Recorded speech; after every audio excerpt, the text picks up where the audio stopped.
سود کو ذرا سا ڈیفائن کر دیں اور یہ بتا دیں اس کا اطلاق جو ہے صرف پیسے کے لین دین کے معاملات میں ہوگا یا دیکھیں سود اور یہ قسطوں کاروبار پہ میں نے پہلے بھی ریکویسٹ کی تھی، اب میں دوبارہ بتاتا ہوں کہ سود اسلام میں پیسے کے بدلے پیسہ ہے، چاہے وہ مرضی سے ہو یا بغیر مرضی کے. جیسے زنا بالجبر بھی حرام ہے اور زنا بالرضا بھی حرام ہے.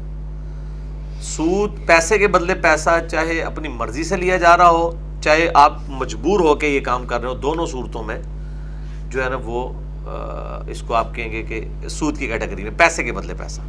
کیونکہ وہ کہتے ہیں کہ نبی علیہ السلام کے زمانے میں تو امیر لوگ غریبوں کو پیسہ دیتے تھے فائدہ اٹھانے کے لیے ان کی غربت سے، لیکن آج معاملہ الٹ ہو گیا ہے. آج بینک خود کہہ رہے ہوتے ہیں ہمیں پیسہ دو ہم تمہیں سود دیں گے. ٹھیک ہے نا، بالکل 180 ہو گیا. یہ زنا برضا والا مسئلہ ہو گیا.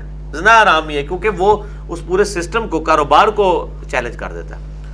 ونس کموڈٹی انوالو ہو جائے کسی چیز میں، یعنی چیز کے بدلے پیسہ ہو، تو پھر وہ سود والا مسئلہ نکل جاتا ہے. یعنی کہ قسطوں والے کام کو آپ کے نزدیک پھر ہاں جائز ہوگا. اگر اس میں وہ یعنی قسطوں کے ڈیلے کرنے کے اوپر وہ نہ ڈالیں، پلنٹی نہ ڈال رہے ہوں، باقی جو وہ پیسہ جو ایکسٹرا ڈیمانڈ کر رہے ہوتے ہیں، ظاہر ہے کہ آپ 10 روپے کی چیز جو ہے وہ آپ نے 2 روپے دے کے اٹھا لی ہوئی ہے، تو وہ ظاہر ہے کہ آپ نے وہ آپ کے کوئی چاچے تائے تو نہیں بیٹھے ہوئے کہ وہ ثواب کمانے کے لیے بیٹھے ہوئے ہیں، تو اس چیز کے کرائے کے ایکویلنٹ وہ آپ سے لے رہے ہوتے ہیں.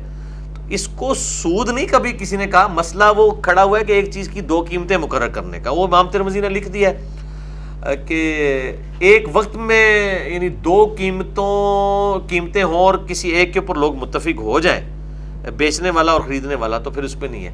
اور یہ جو بے ہے یہ سلطنت عثمانیہ کے ٹوٹنے تک مسلمانوں میں رواج پائی ہوئی تھی. یہ اہل حدیث چند علماء ہیں جنہوں نے اس کو قسطوں کاروبار کو حرام کہا ہے. علماء عرب سب حلال کہتے ہیں، دیوبندی، بریلوی، اہل حدیث بھی کچھ علماء اس کو قسطوں کاروبار کو جائز سمجھتے ہیں. اور حرام تو کہنا بہت آسان ہوتا ہے نا، آپ کو پتہ ہے یہاں لوگوں کے لیے اسپیکر کو حرام کہہ دیا، بعد میں استعمال کر لیا. کئی علماء ہیں جنہوں نے رجوع بھی کیا اس مسئلے کے اوپر. تو اتنا ہی کافی ہے قسطوں کے کاروبار کے حوالے سے. جی بھائی پروفٹ تو آلریڈی کمپنی کو دے رہی ہوتی ہے، لیکن کمپنی ان کو یہ نہیں کہہ رہی ہوتی نا کہ آپ جناب 70,000 روپے کی ہونڈا 70 جو ہے لوگوں کو 10,000 روپے میں دے دیں اور آپ کی پیسے کی ریکوری ہو 1 سال کے اندر. تو اس 1 سال میں جو بندہ موٹر سائیکل چلا رہا ہے اس موٹر سائیکل میں تو وہ 10,000 کا مالک ہے، 60,000 کی تو وہ کمپنی مالک ہے جو جس کمپنی نے آپ کو قسطوں پہ دیا ہے، تو اس کے ایکویلنٹ کرایہ تو لے گی نا. وہ اسی فارم کے اندر ہے، کموڈٹی انوالو ہو گئی نا سود والا. اور یہ بے میں بتا رہا ہوں سلطنت عثمانیہ میں جاری تھی. میں اس کے اوپر ورکنگ کر رہا ہوں. تقی عثمانی صاحب نے اسلامی بینکاری کی بنیادیں کتاب لکھی ہے، آپ اس میں پڑھیں. انہوں نے اس معاملات کو کلیئر، ورنہ تو آپ کاروبار چل ہی نہیں سکتا کموڈٹی جب انوالو ہوتی ہے.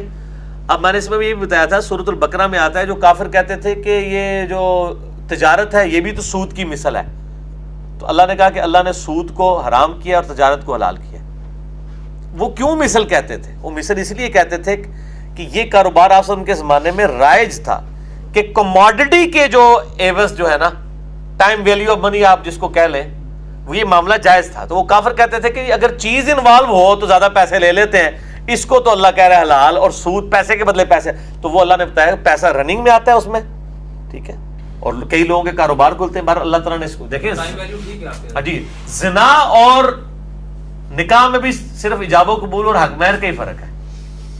ٹھیک ہے نا، لیکن زمین اسمان کا فرق ہے. ایک چھوٹے سے فرق سے شرعی حکم بدل جاتا ہے. یہ ہے. تو اس کو زیادہ ڈیٹیل میں نہ جائیں، بس اتنا کافی، اتنا بتا دیے. پھر وہ باقی پھر نٹی گٹی پیسے کے بدلے پیسہ ہے کہ وہ سودی ایک ذہن ہے کہ پیسے سے آپ پیسہ کما رہے ہیں، کاروبار کوئی جنریٹ نہیں ہو رہا، کوئی بینیفیشری نہیں ہو رہا ہے اس کا. وہ جو ہے وہ پستا چلا جا رہا ہے. اس کے اگینسٹ آپ مکان بناتے ہیں 10 لاکھ کا، یا رینٹ کار پہ آپ گاڑی چڑھا دیتے ہیں، کتنے لوگوں کا رزق ہوتا ہے. اللہ تعالیٰ ہے پیسہ رننگ میں آئے، کاروبار میں لگے. ٹھیک ہے نا. اور بغیر محنت تو ایک جز ہے، بغیر محنت کے بھی بعض اوقات کمائی ہو جاتی ہے. اگر میں 5 تولے سونا آج لیتا ہوں، سال بعد وہ بغیر محنت کے 6 تولے کے برابر ہو جاتا ہے. یہ جو لوگوں نے نکالا نا کہ بغیر محنت کے ہو، سلیپنگ پارٹنرشپ بھی تو بغیر محنت کی ہوتی ہے، اس میں صرف انویسٹمنٹ ہوتی ہے. اگر سونے کی بات کریں، میں نے 10 سال پہلے کسی کو سونا دیا 10 تولے، اور اس سے میں نے کہا تھا کہ میں 2017 میں آپ سے 10 تولے سونا لوں گا. تو 10 تولے سونا ہی لیں میں اس سے. وہ جو اس کو ایکسٹرا پاڑے ہیں اوپر، اس کو 10 تولے پڑے گا 5 لاکھ. آپ پوچھ بھی رہے ہیں اور پھر آپ کو خود ہی ترس آ گیا تو معاف کر دیں، آگے سوال کر دیں. لیکن یہ زبانی نہیں ہو سکتا کہ میں 10 تولے سونے کے عوض یہ پیسہ دے رہا ہوں اور اس وقت جتنے پیسے بنے ہوئے لوں گا اس طرح نہیں آپ کر سکتے, وہ سونا ہی دینا ہوگا, یہ ذہن میں رکھیے گا. آج ان کی بخاری مسلم میں حدیث ہے, کوئی شخص یہ نہ کرے کہ 2 کلو ردی کھجوریں لے کے مجھے 1 کلو اچھی کھجور دے دے, نہیں, 2 کلو کو بیچے پھر اس سے دے, کیونکہ وہ غرر کو اوائڈ کیا گیا, دھوکے کو.